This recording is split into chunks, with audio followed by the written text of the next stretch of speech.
മറയേണ്ടതോർത്ത്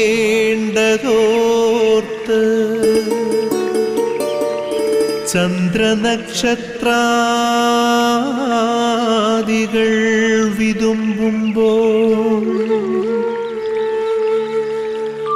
മാറ്റമില്ലാതെങ്ങും വിരാജിക്കും ദൈവമേ, അങ്ങയെ വാഴ്ത്തുന്നു ഞങ്ങൾ. ഉദിച്ചെങ്ങും പ്രഭതൂകും പാരിലെ സൂര്യരശ്മിയേക്കാൾ പ്രശോഭിച്ചെന്നും പ്രസാദമേകുന്ന ദൈവമേ, അങ്ങേ മഹിമാവെത്ര മനോജ്ഞം. ഗുഡ്നസ് TV നിങ്ങൾക്കായി ഒരുക്കുന്ന ഈ പ്രഭാത വിരുന്നിലേക്ക് പ്രേക്ഷകരായ നിങ്ങളെ എല്ലാവരെയും സ്നേഹപൂർവ്വം സ്വാഗതം ചെയ്യുന്നു. പ്രിയപ്പെട്ടവരെ, ഓരോ പ്രഭാതത്തെയും പ്രാർത്ഥനയുടെ പ്രഭാതമാക്കി മാറ്റണം. ദൈവത്തിനു മുമ്പിൽ സർവ്വതും സമർപ്പിച്ച് കർത്താവ് കനിഞ്ഞു നൽകിയ ഒരു ദിവസത്തെ അവർ നന്ദി പറഞ്ഞുകൊണ്ട് ആ ദിവസത്തിലേക്ക് ആവശ്യമായ എല്ലാ കൃപകളും അനുഗ്രഹങ്ങളും നമുക്ക് യാചിക്കേണ്ടതായിട്ടുണ്ട്. 90-ാം സങ്കീർത്തനം 14-ാമത്തെ വാക്ക് നമ്മൾ വായിക്കുമ്പോൾ നമുക്ക് കിട്ടുന്ന വെളിച്ചം ഇതാണ്: പ്രഭാതത്തിൽ അങ്ങയുടെ കാരുണ്യം കൊണ്ട് ഞങ്ങളെ സംതൃപ്തരാക്കണമേ എന്ന് പ്രാർത്ഥിക്കുക. ഓരോ പ്രഭാതത്തിലും അങ്ങയുടെ കാരുണ്യം കൊണ്ട് ഞങ്ങളെ സംതൃപ്തരാക്കണമേ. അതുപോലെ 92-ാം സങ്കീർത്തനത്തിലെ 3-ാമത്തെ വാക്യം നമ്മൾ വായിക്കുമ്പോൾ ഓരോ പ്രഭാതത്തിലും അങ്ങയുടെ കാരുണ്യം ഞങ്ങൾ പ്രകീർത്തിക്കും, സന്ധ്യാകാലത്ത് അങ്ങേ വിശ്വസ്തതയും എന്നാണ് പറയുക. പ്രഭാതങ്ങളെ ഈ സങ്കീർത്തകൻ വളരെ കൃത്യതയോടുകൂടി നമ്മുടെ മുമ്പിൽ അവതരിപ്പിക്കുകയാണ്. അതിൽ ഒരുപാട് പ്രാധാന്യമുണ്ടെന്നും പറഞ്ഞു. അതുകൊണ്ട് ഈ പ്രഭാതം നമുക്ക് പ്രാധാന്യത്തോടെ എടുക്കാം. നമ്മൾ ഈ പ്രഭാതത്തിലൂടെയാണ് ഒരു ദിവസത്തിലേക്ക് പ്രവേശിക്കുക. അപ്പോൾ ഈ ദിവസത്തേക്ക് ആവശ്യമായ എല്ലാ കൃപകളും അനുഗ്രഹങ്ങളും അവിടുത്തെ കാരുണ്യത്തിൽ നിന്ന് നമ്മൾ പ്രതീക്ഷിച്ച് പ്രാർത്ഥിക്കുകയാണ് ചെയ്യുക. അതുകൊണ്ട് നമുക്കെല്ലാം കർത്താവിന് സമർപ്പിക്കാം. ഇന്ന് അർപ്പിക്കപ്പെടുന്ന എല്ലാ വിശുദ്ധ ബലികളോടും ചേർത്ത് വെച്ച് ആ ബലികളുടെ യോഗ്യതയാൽ നമ്മുടെ ഇന്നത്തെ ജീവിതത്തിന് ആവശ്യമായ എല്ലാ നന്മകളും ദൈവം നൽകട്ടെ എന്ന് ആഗ്രഹിച്ച് പ്രാർത്ഥിച്ചുകൊണ്ട് എല്ലാവരെയും നമുക്ക് ഈശോയ്ക്ക് സമർപ്പിക്കാം.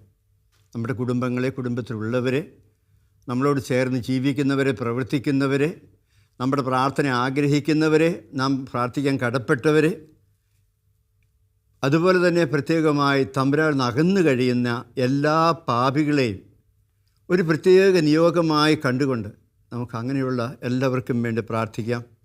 സമർപ്പിച്ച് പ്രാർത്ഥിക്കുമ്പോൾ ഒരു പ്രത്യേകതയുണ്ട്. നമ്മൾ എന്ത് സമർപ്പിച്ച് പ്രാർത്ഥിക്കുന്നുവോ ആ സമർപ്പിക്കുന്നതിലേക്ക്, സമർപ്പിക്കുന്ന കാര്യത്തിലേക്ക്, സമർപ്പിക്കുന്ന വ്യക്തികളിലേക്കെല്ലാം ദൈവത്തിൻ്റെ പരിശുദ്ധാത്മാവ് നിറയും.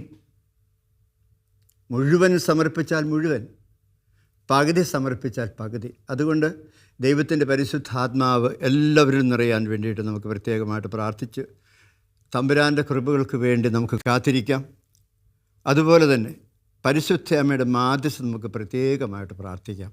ഈ ശുശ്രൂഷയുടെ സംരക്ഷക പരിശുദ്ധ അമ്മയായതുകൊണ്ട് അമ്മയുടെ സഹായവും കൃപയും നമ്മുടെ എല്ലാ കാര്യങ്ങളിലും, പ്രത്യേകിച്ച് ഇന്നത്തെ എല്ലാ കാര്യങ്ങളും നിറയാൻ അമ്മേ, പാപികളായ ഞങ്ങൾക്ക് വേണ്ടി ഈശോയോട് പ്രാർത്ഥിക്കണമേ എന്ന് നമുക്ക് പ്രത്യേകമായിട്ട് പ്രാർത്ഥിക്കാം. നമ്മുടെ നിയോഗം ദൈവത്തിൽ നിന്ന് അകന്നു കഴിയുന്ന എല്ലാവരും ദൈവത്തിൻ്റെ പക്കലേക്ക് മടങ്ങി വരുന്നതിനുള്ള കൃപ അവർക്ക് ലഭിക്കുന്നതിന് വേണ്ടിയാണ് നമുക്ക് ഓർത്തിരിക്കുകയും ചെയ്യാം.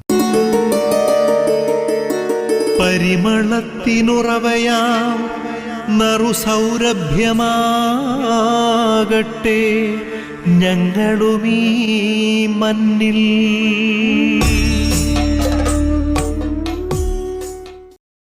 ഇന്നത്തെ വചനം നമ്മൾ കണ്ടെത്തിയത് വിശുദ്ധ പൗലോസ് അപ്പോസ്തലൻ എഫേസൂസാർക്ക് എഴുതിയ ലേഖനത്തിലെ 4-ാമത്തെ അധ്യായത്തിൽ 2 മുതൽ 4 വരെയുള്ള വചനങ്ങളാണ്.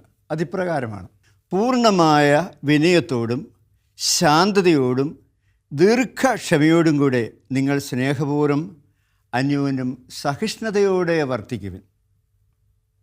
പൂർണ്ണമായ വിനയത്തോടും ശാന്തതയോടും ദീർഘക്ഷമയോടും കൂടെ നിങ്ങൾ സ്നേഹപൂർവ്വം അന്യോന്യം സഹിഷ്ണുതയോടെ വർത്തിക്കുവിൻ.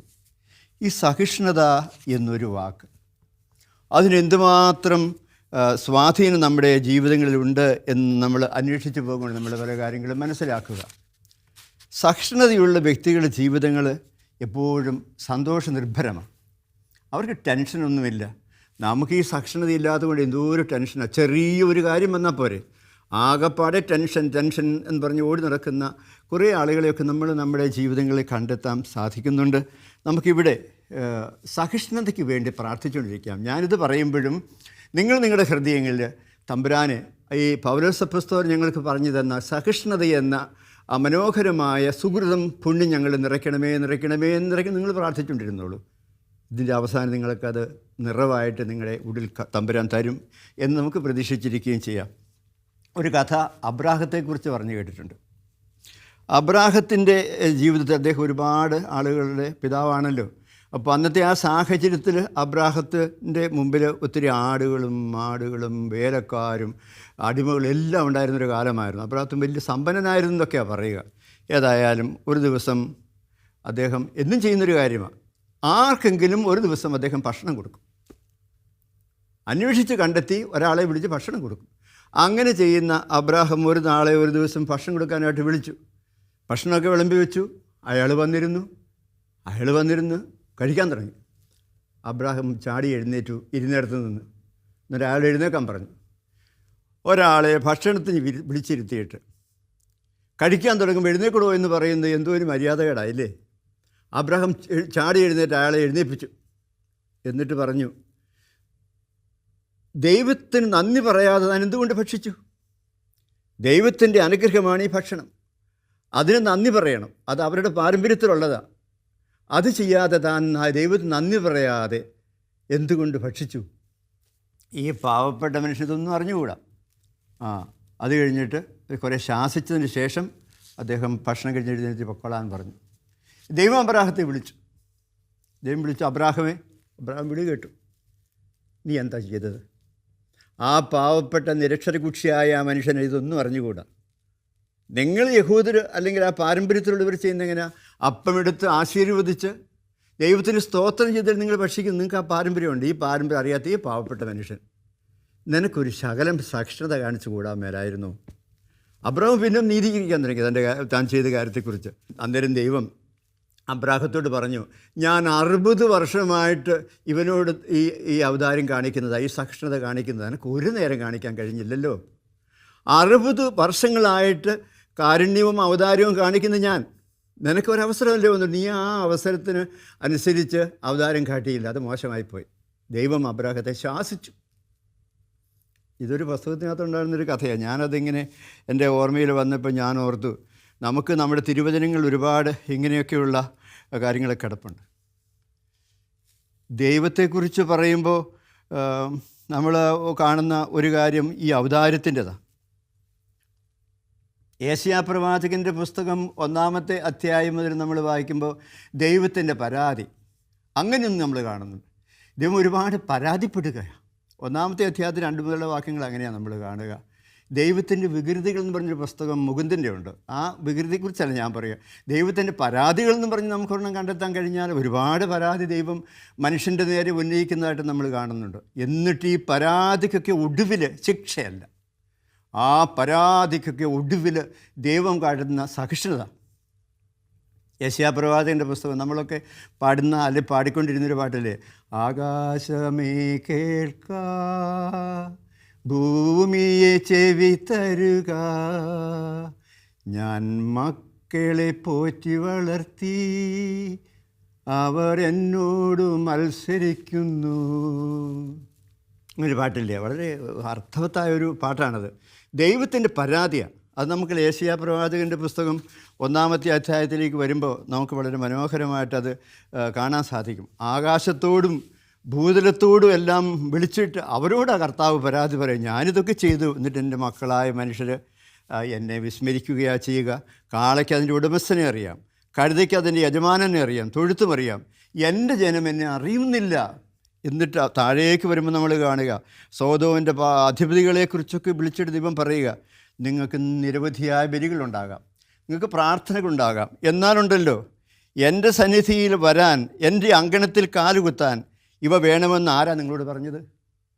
വീണ്ടും ചോദിക്കുക ദൈവം, വ്യർത്ഥമായ കാഴ്ചകൾ ഇനിമേൽ നിങ്ങൾ അർപ്പിക്കരുത്. ധൂപം എനിക്ക് മ്ലേച്ഛമാണ്. നിങ്ങളുടെ അമാവാസ്യയും സാപത്തും സമ്മേളനങ്ങളും നിങ്ങളുടെ അനീതി നിറഞ്ഞ ഉത്സവങ്ങളും എനിക്ക് സഹിക്കാനാവുന്നില്ല.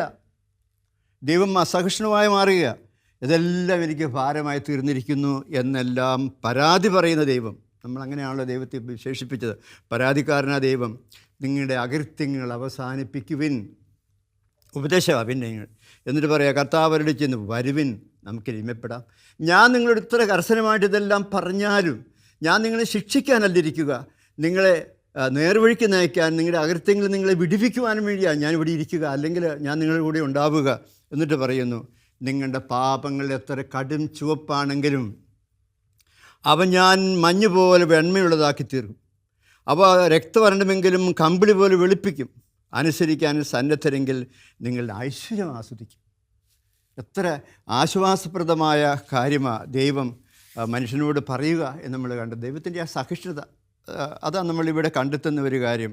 അപ്പോൾ ഈ സഹിഷ്ണുതയെക്കുറിച്ച് നമ്മൾ കൂടുതൽ ഓർക്കുമ്പോൾ ദൈവം എങ്ങനെയായിരിക്കുന്നുവോ നമ്മളോട് കാണിക്കുന്ന ആ സഹിഷ്ണുത നമ്മൾ മറ്റുള്ളവരോടും നമ്മുടെ സാഹചര്യങ്ങളോടും നമ്മളോട് തന്നെയും കാണിക്കേണ്ടതായിട്ടുണ്ട് എന്നൊരു പാഠം നമ്മൾ ഈ തിരുവചന ഭാഗത്തിൽ നിന്ന് മനസ്സിലാക്കാൻ ശ്രമിക്കുകയാണ് ചെയ്യുക. സഹിഷ്ണുത കാണിക്കാൻ ശ്രമിക്കുക. ഈ പോട്ടെ പോട്ടെ എന്നൊക്കെ പറയുന്ന ഒരു വാക്കില്ലേ, പലതുമുണ്ട്. അതിനെതിരായിട്ട് ഏതെങ്കിലും ഒരു കാര്യത്തിന് ഇതിനായിട്ട് റിയാക്ട് ചെയ്യാൻ മേലാഞ്ഞിട്ടല്ല, സഹിഷ്ണുതയോടെ ആ വ്യക്തിയെ കാണുന്നു, അത് ചെയ്ത അല്ലെ പറഞ്ഞ വ്യക്തിയെ കാണുന്നു, ആ സാഹചര്യത്തെ കാണുന്നു. എന്നിട്ട് നമ്മുടെ ഉള്ളിൽ തന്നെ നമ്മൾ നടത്തുന്ന വലിയൊരു ദൈവികമായ കൃപയുടെ അഡ്ജസ്റ്റ്മെൻറ്റാണ് ഈ സഹിഷ്ണുത എന്നൊക്കെ പറയുക. നമ്മൾ തന്നെയാണ് രൂപാന്തരയുടെ സഹിഷ്ണുതയിലൂടെ നമ്മൾ തന്നെയാണ് മാറ്റമുള്ളവരായി മാറുക. അതുകൊണ്ട് ഈ സഹിഷ്ണുത എന്ന് പറയുന്ന ദൈവികമായ ഒരു വലിയ സവിശേഷതയോ ഒരു സുഹൃതമാണെന്ന് നമ്മൾ അറിഞ്ഞിരിക്കുക. സഹിഷ്ണുതയുള്ളവരാകുക. സഹിഷ്ണുതയില്ലാത്തവരായി ജീവിച്ചതുകൊണ്ട് എന്തുമാത്രം പ്രശ്നങ്ങൾ, പ്രതിസന്ധികൾ നമ്മളിലോ നമ്മുടെ കൂടെയുള്ളവരിലോ നമ്മുടെ സമൂഹത്തിലോ ഉണ്ടാകുന്നുണ്ട് എന്ന് നമുക്ക് മനസ്സിലാക്കാൻ പറ്റും. അതുകൊണ്ട് ഈ സഹിഷ്ണുത എന്ന് പറയുന്നത് നാരായം കൊണ്ട് കോറിയിട്ടതുപോലെ നമ്മുടെ മനസ്സിൽ ഈ സുഹൃതത്തെ, ഈ നന്മയെ, ഈ പുണ്യത്തെ ഒന്ന് കോറിയിടാനാവട്ടെ. ഒരുപാട് സഹിഷ്ണുത കാണിക്കാനുണ്ട് നമുക്ക്. നമ്മൾ ഒരുപാട് തെറ്റും കുറ്റവും ഉള്ളവരായിരിക്കുന്നത് പോലെ തന്നെ നമ്മുടെ കൂടെയുള്ളവർക്കും ഉണ്ട് ഈ തെറ്റും കുറ്റവും പ്രശ്നവും പരാതികളുമൊക്കെ. അപ്പം നമ്മൾ അവരോട് കാണിക്കുന്ന സഹിഷ്ണുത അത് നമ്മളെ വിശുദ്ധീകരിക്കും, നമ്മളെ പുണ്യപ്പെടുത്തും, നമ്മുടെ ജീവിതത്തിന് കൂടുതൽ ബലവും ശക്തിയും നൽകുകയാണ് ചെയ്യുക. അങ്ങനെയാണ് നമ്മൾ ഇത് ചെയ്യേണ്ടതെന്ന് കർത്താവ് നമുക്ക് പറഞ്ഞു തരുന്നുണ്ട്. അവൻ്റെ മാതൃകത ഈ ഭൂമിയിൽ കർത്താവ് വന്നപ്പോൾ എന്തുമാത്രം സഹിഷ്ണുതയോടെ ജീവിച്ചു. ദി സൈലൻസ് ഓഫ് ജീസസ് എന്ന് പറയുന്ന ഒരു തീമുണ്ട്. കർത്താവിൻ്റെ നിശബ്ദത, യേശുവിൻ്റെ നിശബ്ദത, അത് ഭയങ്കരമാണ്. നമുക്കറിയാം ഓരോ സന്ദർഭങ്ങളിലൊക്കെ യോഹന്നാൻ സുവിശേഷം 8-ാമത്തെ അധ്യായത്തിൽ ഒരു പാപിനിയാണെന്നും പറഞ്ഞൊരു സ്ത്രീയെ പിടിച്ചുകൊണ്ട് വന്നിട്ട് കർത്താവിനെ പരീക്ഷിക്കാൻ അവളെ പാപിനിയാക്കിയത്. അങ്ങനെയൊക്കെ പറഞ്ഞപ്പോൾ ഇവളെ ഇപ്പം കല്ലെറിഞ്ഞ് കൊള്ളുമെന്ന് പറഞ്ഞപ്പോഴും കർത്താവ് ഇങ്ങനെ അവരെ നേരെ നോക്കിയില്ല, നിലത്തോട്ട് നോക്കിയിരുന്നിട്ട് അവനെ എന്തോ ഒക്കെ കുറിച്ച് അവരുടെ തെറ്റുകളെ കുറിച്ച് വെച്ചെന്നൊക്കെ പറയുന്നവരുണ്ട്. വ്യാഖ്യാനങ്ങൾ പലതുണ്ടാവാം. ഏതായാലും എന്തുമാത്രം സഹിഷ്ണുത അവിടെ കാണിക്കുന്നുണ്ട്. വീണ്ടും ലൂക്കാസ് സുവിശേഷൻ്റെ 7-ാമത്തെ അധ്യായം വേറൊരു പാപിനി വന്നപ്പോഴും ആ ശെമയോൻ എന്ന് പറയുന്ന യേശുവിന് വിരുന്നൊരുക്കി ആ കുടുംബനാഥന് അത് സഹിക്കാൻ പറ്റിയില്ല. അവളാരാ, അവൾ മോശക്കാരത്തല്ലേ, അവളെന്തിനാ ഇവിടെ കയറി വന്ന് സഹിഷ്ണുതയില്ല. അന്നേരവും അവനൊരു നല്ലൊരു ഉപദേശം അങ്ങോട്ട് കൊടുക്കുകയാണ് കർത്താവ്, ഒരു ധ്യാനപ്രസംഗം പോലെ. നീ ആദ്യമായിട്ട് ക്ഷമിക്കാനും സഹിഷ്ണുത കാണിക്കാനും പഠിക്കുക എന്നും പറഞ്ഞൊരു നല്ല ഉപദേശം കൊടുത്തു ശെമയോന്. എന്ന് പറയുന്നത് നമ്മൾ നോക്കി എല്ലായിടത്തും കർത്താവിൻ്റെ സഹിഷ്ണുത. അവസാനം പീഡാസഹനത്തിൻ്റെ ഓരോ നിമിഷങ്ങളിൽ കർത്താവ് കാട്ടിയ സഹിഷ്ണുതയെക്കുറിച്ച് നമ്മൾ ഇരുന്ന് ധ്യാനിക്കേണ്ടതാണ്. കുരിശ് രൂപത്തിന് മുമ്പിൽ ഇരുന്ന് ധ്യാനിക്കേണ്ടതാണ്. അപ്പോൾ നമ്മുടെ ഉള്ളിലേക്ക് ഈ സഹിഷ്ണുതയുടെ കുറിപ്പ് ധാരാളമായിട്ട് ഒഴുകും. ഞാനൊരു കുഞ്ഞു സംഭവം പറയാം. കുറേ വർഷങ്ങൾക്ക് മുമ്പ് എനിക്ക് നേരിടേണ്ടി വന്നൊരു കാര്യമാണ്. അപ്പോൾ ഒരു ദിവസം ഒരു 3 മണി സമയം കഴിഞ്ഞപ്പോൾ എൻ്റെ ആശ്രമത്തിൽ ഒരു ചെറുപ്പക്കാരൻ, നല്ല ആരോഗ്യദൃഢഗാത്രനായ ഒരു ചെറുപ്പക്കാരൻ കടന്നു വന്നു. അദ്ദേഹം സാധാരണഗതിയിൽ ഇപ്പം നമ്മൾ ഗ്രീറ്റ് ചെയ്തു, സ്തുതി പറഞ്ഞു, ഞങ്ങളിരുന്ന് വർത്താനമൊക്കെ പറഞ്ഞു. അയാൾ പറഞ്ഞു, ഞാനൊരു പട്ടാളക്കാരനാച്ചാ, കണ്ടാലറിയാം പട്ടാളക്കാരനാണെന്ന്, നല്ല എക്സസൈസൊക്കെ ചെയ്ത് നല്ല ഒരു കൊള്ളാവുന്നൊരു ശരീരമൊക്കെ ആയക്കൊണ്ട് അയാൾ പുറത്തും കണ്ട. അപ്പോൾ എന്ന് പറഞ്ഞാൽ ഇന്ത്യയുടെ ഏതോ ഒരു ഭാഗത്തൊക്കെ അദ്ദേഹം ശുശ്രൂഷ ചെയ്യുക, രാജ്യസേവനം ചെയ്യുക. അതവിടെ വന്നിട്ട് ഇങ്ങനെ വർത്താനമൊക്കെ പറഞ്ഞ് പരിചയപ്പെട്ടിട്ട് ഞാൻ ചോദിച്ചു, എന്താ പിന്നെ ഇങ്ങോട്ടൊക്കെ ഇറങ്ങിയത്? എന്തായാലും അദ്ദേഹം പറഞ്ഞു, ഞാൻ വന്നച്ച കുമ്പസാരിക്കാൻ വന്നതാ. എല്ലാ തവണയും ഞാനിങ്ങനെ നാട്ടിൽ വരുമ്പം ഒരു വിവാഹമൊക്കെ കഴിക്കണമെന്നുള്ളത് കൊണ്ട് കാര്യങ്ങളൊക്കെ അന്വേഷിക്കും, പക്ഷേ കാര്യം സമയത്തൊന്നും നടക്കാറില്ല, ഞാൻ തിരിച്ചു പോകും. ഇത്തവണ ഒരു വിവാഹമൊക്കെ ഏതാണ്ടൊക്കെ സെറ്റായിട്ടുണ്ട്, അതുകൊണ്ടൊന്ന് കുമ്പസാരിച്ചിട്ട്. അച്ഛനറിയാതെ ഞങ്ങൾ പട്ടാളക്കാരുടെ സാഹചര്യമൊക്കെ, പള്ളിയില്ല, കുമ്പസാരമില്ല, ഉദാശയിൽ ഇങ്ങനെയൊക്കെ ജീവിക്കേണ്ടതായിട്ട് വരും. പിന്നെ എന്നും ചെയ്യുന്നൊരു കൊച്ചു പ്രാർത്ഥനയിലാണ് പിടിച്ചു നിൽക്കുക എന്നൊക്കെ പറഞ്ഞ് അദ്ദേഹം പറഞ്ഞിട്ട് ഒരു ഒരു ഒരു പോസ് എന്നിട്ട്, അച്ഛാ എൻ്റെ പാപങ്ങളൊക്കെ കർത്താവ് ക്ഷമിക്കുമോ അച്ഛാ? അതാണ് അയാളുടെ പ്രശ്നം. ഞാൻ അയാളോട് പറഞ്ഞു, കർത്താവ് പാപം ക്ഷമിക്കുമെന്ന് കർത്താവ് നമ്മോട് പറഞ്ഞ കാര്യമല്ലേ, നിൻ്റെ പാപങ്ങൾ എത്ര കടും ചുവപ്പാണെങ്കിലും ഞാനത് കഴുകി മഞ്ഞ് പോലെ വെണ്മയുള്ളതാക്കി തരാമെന്ന് പറയുന്നതും കർത്താവല്ലേ, നമ്മളിതിനെ സംശയിക്കുക എന്നൊക്കെ അദ്ദേഹത്തോട് പറഞ്ഞു. അപ്പോൾ ഞാനൊരു ദൈവവചനം എൻ്റെ മനസ്സിങ്ങനെ അന്വേഷിച്ചിട്ടുണ്ട്. അപ്പോഴാണ് റോമാലേഖനം 3:26 കണ്ടത്, ഓർമ്മയിൽ വന്നത്. അതിനകത്ത് പറയുന്നുണ്ട്, കർത്താവ് പഴയ പാപങ്ങളെ പരിഗണിക്കുന്നില്ല, അവയെ അവഗണിച്ചുകൊണ്ട് താൻ നീതിമാനാണെന്ന് വെളിപ്പെടുത്തുന്നു. എന്തൊരു ആശ്വാസം നൽകുന്ന വാക്കുകളാണത്. പഴയ പാപങ്ങളെ അവഗണിച്ചുകൊണ്ടാണ് അവ നീതിമാനാകുന്നത് വെളിപ്പെടുത്തുന്നത്. അപ്പം നമ്മൾ പറയും ദൈവം നീതിമാനാകട്ടെ, സൂക്ഷിച്ചോണം, തമ്പുരാൻ നിനക്ക് പ്രതിഫലം നൽകും എന്നൊക്കെ നമ്മൾ ഓരോരുത്തർക്ക് വാണിംഗ് കൊടുക്കാറുണ്ട്. ഇവിടെ പറയാം കർത്താവ് നീതിമാനാകുന്നത് എങ്ങനെയാണ്? അവൻ പഴയ പാപങ്ങളെ അവഗണിച്ചു കൊണ്ട് ആണ് സ്വയം നീതിമാനാണെന്ന് വെളിപ്പെടുത്തുക. ഞാൻ ആ വാക്യത്തെക്കുറിച്ച് ഏതാനും വാക്കുകളോട് ചേർത്ത് അദ്ദേഹത്തിന് ഒക്കെ പറഞ്ഞു കൊടുത്ത് പുള്ളിക്ക് ഭയങ്കര സാന്തം, മുഖത്തൊരു പ്രകാശം വരുന്നതുപോലെയൊക്കെ എനിക്ക് തോന്നി. നമ്മൾ പ്രിയപ്പെട്ടവരെ ഇതും നമുക്ക് മറക്കാതിരിക്കാം. ദൈവത്തിൻ്റെ കരുണയുടെ കൃപയുടെ മുമ്പിൽ അവൻ കാണിക്കുന്ന ഔദാര്യവും ക്ഷമയും ഒക്കെ എത്രയോ ഭയങ്കരമാണ്.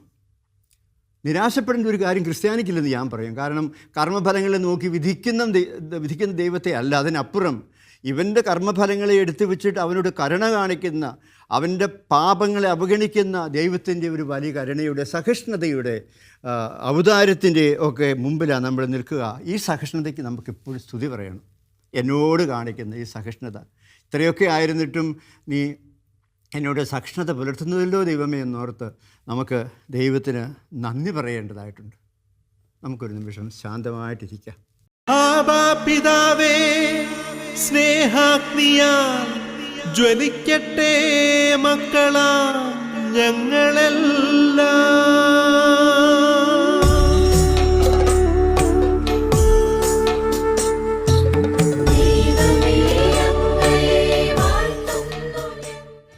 നമ്മുടെ അകൃത്യങ്ങൾ എന്തൊക്കെയായാലും അതിൻ്റെയൊക്കെ മുമ്പിൽ ദൈവം കാണിക്കുന്ന ആ കരുണയുടെ മനോഭാവം, കണ്ണുകളടച്ച് കരങ്ങൾ പ്രാർത്ഥിച്ചുകൊണ്ട്, ഇനിയും ഞങ്ങളോട് കരുണ തോന്നണമേ. എന്നോടും എൻ്റെ കുടുംബത്തോടും എൻ്റെ സമൂഹത്തോടും എൻ്റെ സഭയോടും എൻ്റെ കൂടെ ജീവിക്കുന്നവരോടും പ്രവർത്തിക്കുന്നവരോടും ഒക്കെ കരുണ കാണിക്കണമേ. എൻ്റെ കഴിഞ്ഞകാല പാപങ്ങളെ കർത്താവെ ഓർക്കരുതേ. നീ അവയെല്ലാം പൊറുത്ത് നിൻ്റെ വലിയ സഹിഷ്ണുതയുടെ പേരിൽ നീ കാണിക്കുന്ന സഹിഷ്ണുതയെ ഓർത്തുകൊണ്ട് എന്നോടും എൻ്റെ ജീവിതത്തോടും കരുണ കാണിക്കണമേ. നമുക്കൊരു നിമിഷം ഹൃദയത്തിൽ പ്രാർത്ഥിക്കാം. പരിശുദ്ധ ത്രിത്വത്തിൻ്റെ അനുഗ്രഹം നമുക്ക് അപേക്ഷിക്കാം. പിതാവായ ദൈവം എന്തുമാത്രം കാരുണ്യവാനാണെന്ന് യേശു നമുക്ക് പറഞ്ഞു തരും. യേശു എത്ര കാരുണ്യവാനാണെന്ന് സുവിശേഷങ്ങൾ നമുക്ക് പറഞ്ഞു തരും. ദൈവത്തിൻ്റെ കരുണ എന്ന് പറയുന്നത് അനുഭവവേദ്യമാക്കി തരും ദൈവത്തിൻ്റെ പരിശുദ്ധാത്മാവിൻ്റെ കൃപയാണ്. കാരുണ്യവാനായ ദൈവത്തിൻ്റെ കൃപയും അനുഗ്രഹവും കാരുണ്യവും സഹിഷ്ണുതയെല്ലാം നമ്മളെല്ലാവരും നിറയാനിടയാകട്ടെ എന്ന് നമുക്ക് പ്രാർത്ഥിച്ചുകൊണ്ട്, പിതാവായ ദൈവമേ ഞങ്ങളെ അനുഗ്രഹിക്കണമേ. കർത്താവായ യേശുവെ ഞങ്ങളോട് കരുണ കാണിക്കണമേ. പരിശുദ്ധാത്മാവായ ദൈവമേ, ദൈവത്തിൻ്റെ കരുണയിൽ ആശ്രയിക്കാൻ ഞങ്ങളെ പഠിപ്പിക്കണമേ എന്ന് നമുക്ക് പ്രാർത്ഥിക്കാം. പരിശുദ്ധ അമ്മയുടെ മാധ്യസ്ഥം പ്രത്യേകമായിട്ട് നമുക്ക് പ്രാർത്ഥിക്കാം. ഈ ശുശ്രൂഷയുടെ മധ്യസ്ഥ പരിശുദ്ധ അമ്മയായിരിക്കുന്നത് കൊണ്ട് അമ്മയുടെ മാധ്യസ്ഥം നമ്മളെ എല്ലാവരെയും സംരക്ഷിക്കട്ടെ. അതുപോലെ എല്ലാ വിശുദ്ധരുടെയും, നമുക്ക് മുമ്പ് പീഡകളൊക്കെ സഹിച്ച രക്തസാക്ഷികളായി സഹിഷ്ണുതയോടെ വർദ്ധിച്ച എല്ലാ വിശുദ്ധരുടെയും മാധ്യസ്ഥം നമ്മളോടുകൂടി ഉണ്ടാവട്ടെ. നമ്മുടെ ഇടവക മധ്യസ്ഥൻ്റെ പ്രാർത്ഥനയിലൂടെ നമ്മുടെ കുടുംബങ്ങളും ഇടവുകളും എപ്പോഴും പരസ്പര സഹിഷ്ണുതയിലും സ്നേഹത്തിലും ജീവിക്കുന്ന വ്യക്തികളുടെ കൂട്ടായ്മയായി മാറാൻ ഇടയാക്കണമേ എന്ന് പ്രാർത്ഥിക്കാം. നമ്മുടെ പേരിൻ്റെ കാരണഭൂതരായ വിശുദ്ധരെ നമുക്കവരെ ഓർത്ത് നിങ്ങൾ ഞങ്ങൾക്ക് വേണ്ടി പ്രാർത്ഥിക്കണമേ എന്ന് നമുക്ക് അവിടുത്തോട് പ്രത്യേകമായിട്ട് പ്രാർത്ഥിക്കാം. മരിയ കൂടാരങ്ങളിൽ നമ്മളോട് ചേർന്ന് പ്രാർത്ഥിക്കുന്ന, നമുക്ക് പ്രാർത്ഥനയുടെ പങ്കാളിത്തം തരുന്ന നമ്മുടെ പ്രിയപ്പെട്ടവർക്കെല്ലാം ആവശ്യമായ കൃപകളും വരങ്ങളും അനുഗ്രഹങ്ങളും ഉണ്ടാകുമാറാകണമേ എന്ന് നമുക്ക് നമ്മുടെ പ്രാർത്ഥനയിൽ അവർ ഓർക്കാം. പരിശുദ്ധ അമ്മയോട് അവർക്ക് വേണ്ടി പ്രത്യേകമായിട്ട് പ്രാർത്ഥിക്കാം. ഒരു ജപമാലയോ എങ്കിലും ചൊല്ലുക, അല്ലെങ്കിൽ ഒരു രഹസ്യമെങ്കിലും ചൊല്ലി ഈ മരിയ കൂടാരങ്ങളിൽ നമ്മുടെ സഹോദരങ്ങളുടെ ജീവിതങ്ങൾക്ക് കൃപ ലഭിക്കാനായിട്ട് നമുക്ക് അവരെയും ഓർത്ത് പ്രത്യേകമായിട്ട് പ്രാർത്ഥിക്കാം.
ശോകാദ്രമേ ജീ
നമ്മുടെ ഓരോരുത്തരും വ്യക്തിപരമായ എല്ലാ നിയോഗങ്ങളും പ്രാർത്ഥനകളും കർത്താവിൻ്റെ കരുണയ്ക്കും കർത്താവിൻ്റെ കൃപയ്ക്കും സമർപ്പിച്ചുകൊണ്ട് ഞങ്ങളെ എല്ലാവരെയും അനുഗ്രഹിക്കാൻ നിൻ്റെ കരങ്ങൾ ഉയർത്തുന്നത് പ്രാർത്ഥിച്ചുകൊണ്ട് നമുക്ക് കർത്താവിൻ്റെ ആശീർവാദം സ്വീകരിക്കും. സ്നേഹനിധിയായ പിതാവിൻ്റെ കരുണയും സ്നേഹവും നമുക്ക് വേണ്ടി പീഡകൾ ഏറ്റെടുത്ത് നമ്മളെ വിശുദ്ധീകരിച്ച് രക്ഷിച്ച കർത്താവായ ഈശോ മിശിഹായുടെ കൃപയും യേശുദമ്പുരാൻ്റെ കരുണയും കൃപയും എല്ലാവർക്കും പങ്കുവയ്ക്കുവാൻ നമ്മളെ അനുഗ്രഹിക്കുന്ന പരിശുദ്ധാത്മാവിൻ്റെ നിറവും നാം എല്ലാവരോടും കൂടി ഉണ്ടായിരിക്കട്ടെ, ഇപ്പോഴും എപ്പോഴും എന്നേക്കും. ആമേൻ. നിങ്ങൾക്കെല്ലാവർക്കും ദൈവകൃപ നിറഞ്ഞ, എല്ലാവരുടെയും സ്നേഹത്തിലും ഔദാര്യത്തിലും വർത്തിക്കാൻ കഴിയുന്ന, അതിലുപരി സഹിഷ്ണുതയോടെ ഏത് സാഹചര്യത്തെയും നേരിടാൻ കഴിയുന്ന ഒരു ഹൃദയവും മനസ്സും ചിന്തകളും ദൈവം തന്ന ഈ ദിവസം നിങ്ങളെ അനുഗ്രഹിക്കട്ടെ എന്ന് പ്രത്യേകമായിട്ട് പ്രാർത്ഥിക്കുന്നു.